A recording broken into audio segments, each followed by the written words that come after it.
древние мифы и легенды, описывающие магию и могущественных волшебников древних времен. При этом сила магов явно уменьшается при приближении к настоящему времени. Понятно, что показания очевидцев со временем сильно приукрашиваются. Чем больше раз пересказывают одну и ту же историю, тем больше чудесных подробностей она приобретает. Однако из легенд становится очевидным, что магия была распространена в древние времена, и со временем ее объем уменьшался. То есть количество магов и их сила постепенно снижаются. В легендах о магах большое значение придается неким волшебным книгам, которые рассматриваются как источники магической силы. Однако одновременно говорится и о необходимости иметь личного учителя, наставника. Если говорить о книгах как об источниках магии, то можно разделить их на несколько категорий. Первое – учебники магии, второе – сборники заклинаний, гримуары, третье – описание артефактов, четвертое – мемуары магов, пятое – мемуары людей, имевших дело с магами и магией очевидцев, шестое – легенды о древних временах, когда в мире вроде бы существовала сильная магия. Часть этой литературы написана самородками. Это самоучки, как правило, уровня 3-4-1, считающие себя феноменами и изобретателями магии. Они придумывают собственные теории, в которых, как правило, смешивают современную науку с существующими современными религиями. В зависимости от базового образования и популярности тех или иных современных им авторов, самородки создают собственную версию магии. Реальной литературы, связанной с одной из трех существующих магических традиций, очень немного. Кроме того, основную часть знаний невозможно изложить в книге. Она передается только при личном контакте в режиме учитель-ученик. Такое ограничение есть следствие простого правила. Невозможно адекватно перевести текст с языка более развитой технологической цивилизации на язык цивилизации менее развитой. В последнем не хватает не только слов, но и понятий. При личном контакте возникает ментальная связь, дающая возможность передавать информацию напрямую от учителя к ученику. При этом происходит прямая передача понятий, независимо от языка учителя и ученика. Традиции идут от магов рас атлантов, ванов и лемурийцев. Есть определенное количество линий передачи магической силы в каждой традиции, связанных с конкретными магами древних. Ситуация с магами лемурийцев неизвестна, поскольку систему Вуду соединяет несколько разных исходных течений.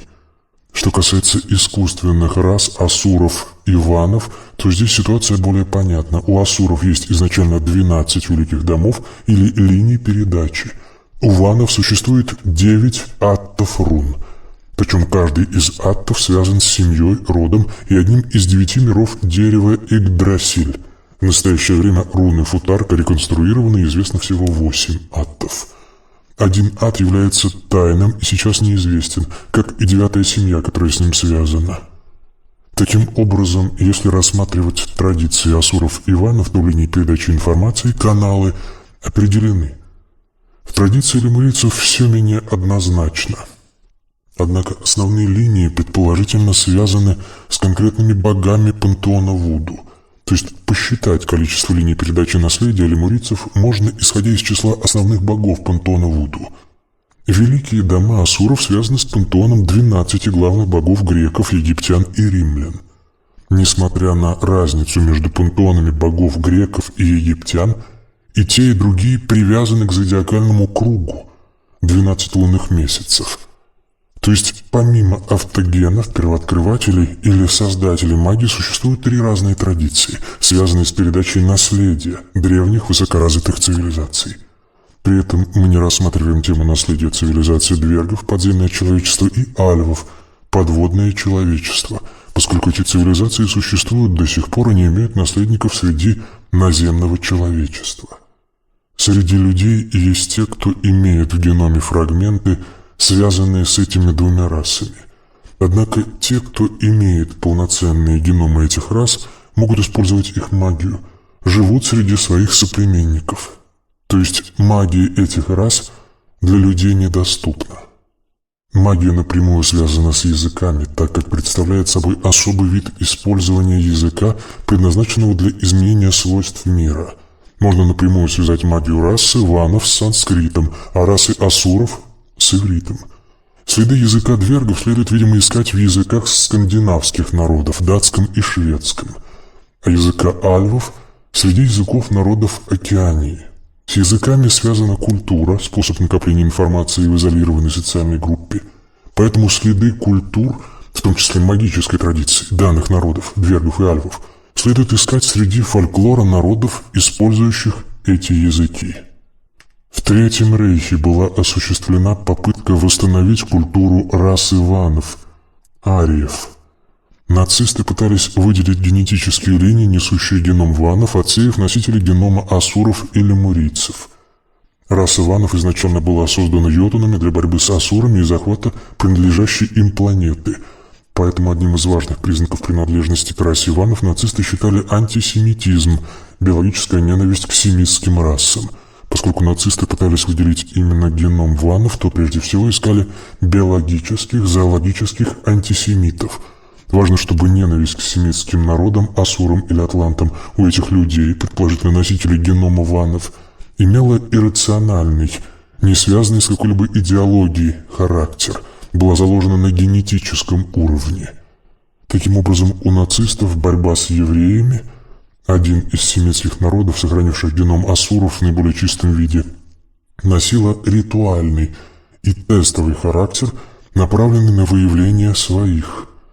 Созданный Генрихом Гиммлером магический орден СС должен был состоять из истинных арийцев, носителей ванского генома, поэтому участие в уничтожении евреев было одним из видов тестирования животного антисемитизма для членов ордена.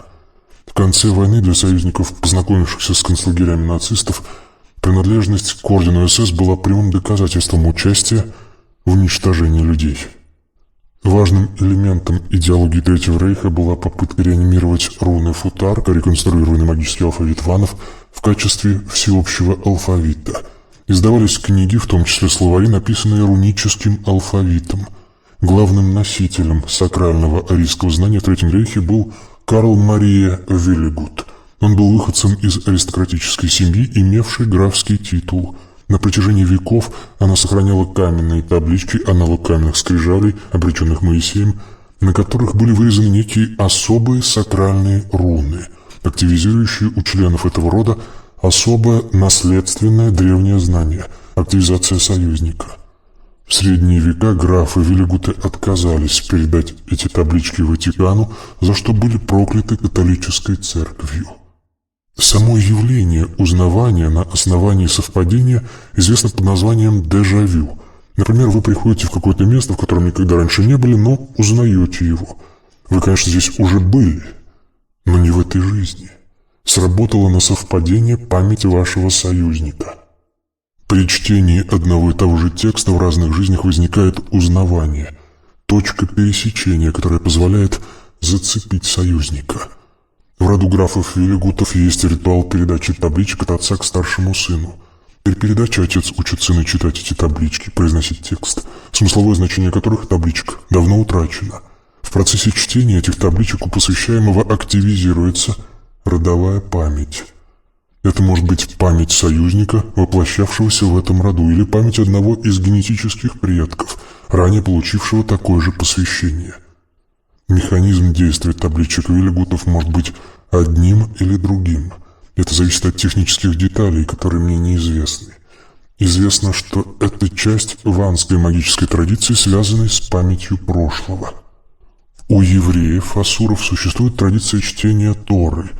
Каждый религиозный иудей должен регулярно читать этот древний текст. Если данная личность монада уже читала его ранее, в прошлых воплощениях, то срабатывает механизм узнавания и активизируется союзник.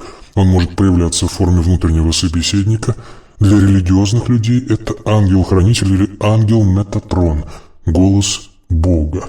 Активизированный союзник может быть советником, но в некоторых случаях может замещать личность, брать на себя управление телом, вход в состояние аффекта.